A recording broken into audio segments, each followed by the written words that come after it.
Ayun, so magandang umaga, magandang tanghali, magandang hapon, magandang gabi, anumang oras kayo nanonood dito sa ating videos at tayo'y nakapag-DoorDash. Kailangan natin mag-video na ulit kasi mag-upload tayo ng panibagong video later. So para may pamalit lang tayo dun sa ating pre-recorded. May natanggap na tayo bago pa tayo pumunta rin sa ating hotspot. May natanggap na tayo from Uber Eats na Shop Pay and Deliver. 6 items dito sa CVS na malapit lang sa amin. Alam nyo si Uber Eats meron siyang promo ngayon na pag nakatatlo ka may $40 ka na extra sa Shop Pay and Deliver. Ang alam ko pangalawa ko na to, so isa na lang. So hopefully hanggang tomorrow yun hanggang today pala, July 5, makuha natin yung Shop Pay and Deliver, isa pa tayo, mabigyan pa tayo ng isa pa para makuha natin yung promo na $40 na additional for the Shop Pay and Deliver. Tara, punta na tayo CVS, check natin kung ano yung mga items.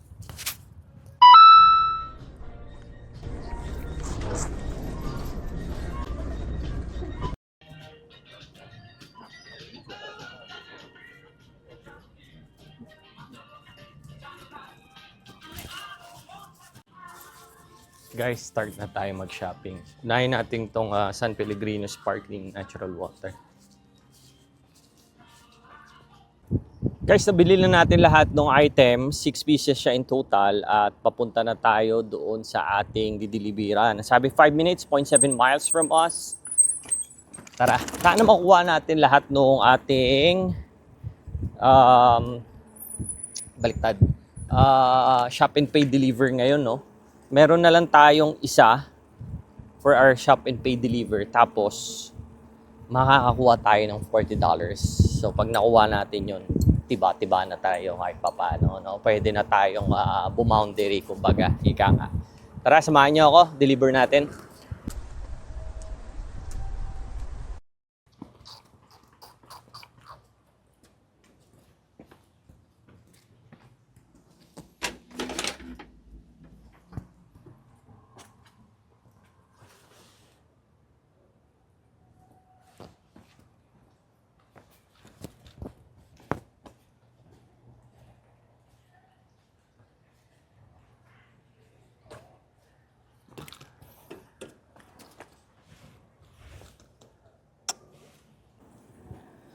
Guys, na-deliver na natin yung first order natin. Ang problema guys, tinignan ko yung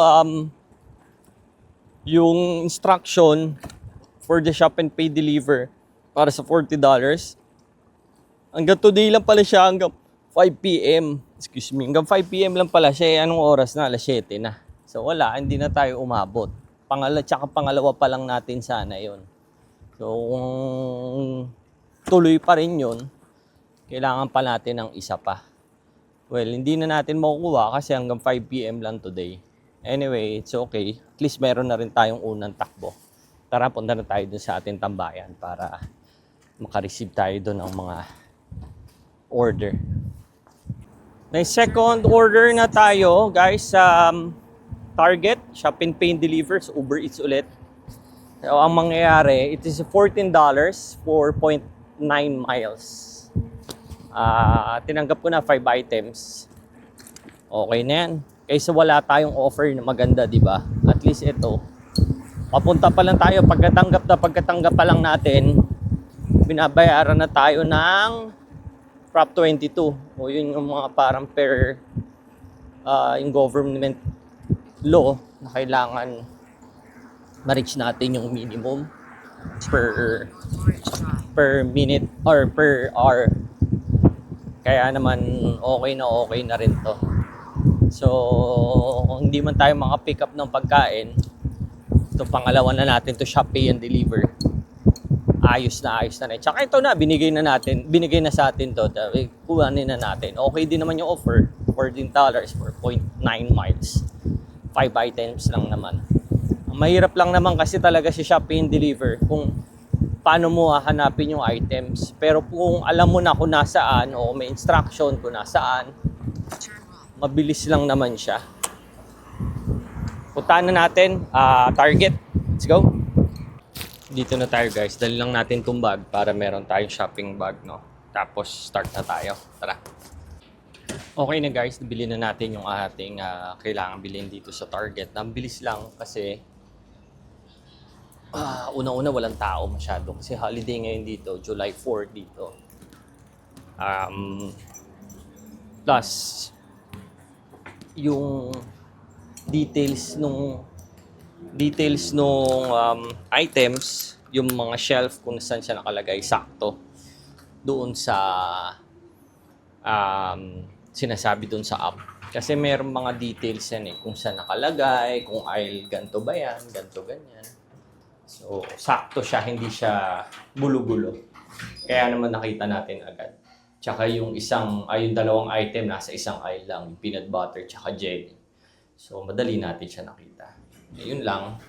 Punta na tayo dun sa ating dideliveran sa customer. At sana may ma-receive pa tayo, no? Let's go.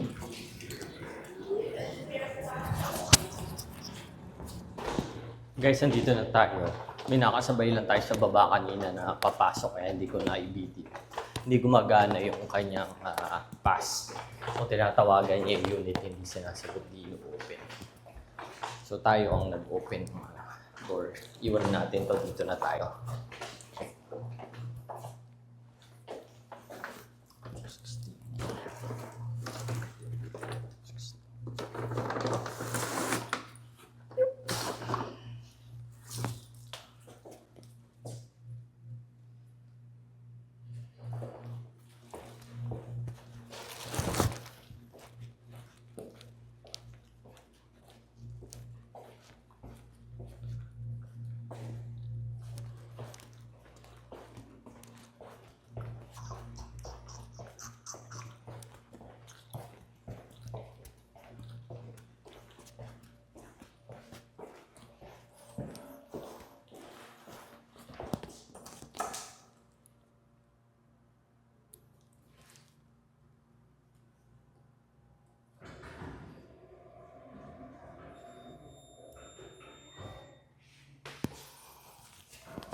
Na-deliver na natin yung ating second order na Shop Pay and Deliver.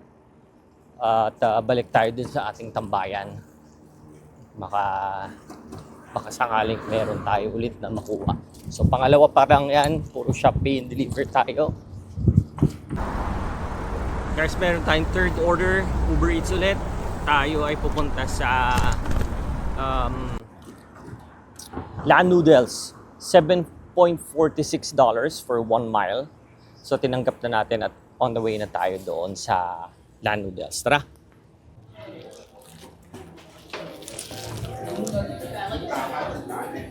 Hi, I have 4 Dindre. Have it already? That one? Yeah, that's correct. Thank you. You too, thank you.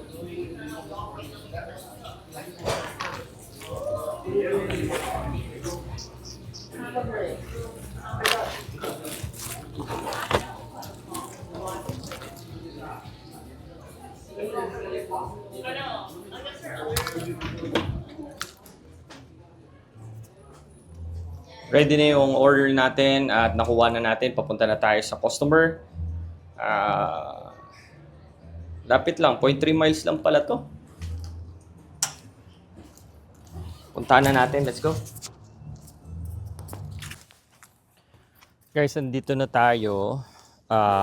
Sakto naman itong pagdadrapa natin. Apartment 1 lang, so una lang siya. Dito ko na lang lalagay. Medyo nakaharang yung bike natin pero mabilis lang naman tayo. Sana mabuksan tayo agad. Tara. Sobrang bilis lang guys kasi number 1 lang siya. Plus yung password niya, press mo lang yung number 1 which is yung unit number din niya. So yun na. Tapos naghihintay na siya doon. Kaya sabi ko okay na rin dito tayo maghintay. Mabilis lang. Tara, balik tayo dun sa ating tambayan para makakuha pa tayo. Pangatlo na natin yan, no? Let's go.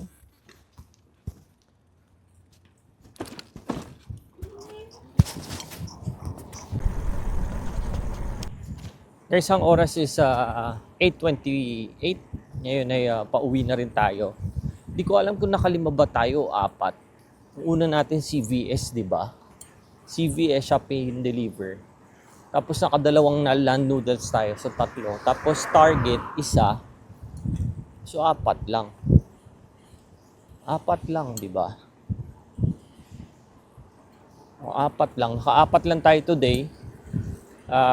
Okay naman, goods na goods. Ang dali ng mga biyahe natin ngayon. Lalo na yung mga shop pay and deliver. Sobrang dali lang. Kasi nga, yung mga aisle, nakasulat at tama, accurate yung pagkakasulat nila. Ayun lang. So, salamat sa pagsama. At kung gusto nyo pong magpa-shoutout, please message nyo lang po ako, mag-iwan lang po kayo dyan sa inbox or sa comment section para po natin kayo ay shout out. Anyway, maraming salamat po sa pagsama. God bless and always pray.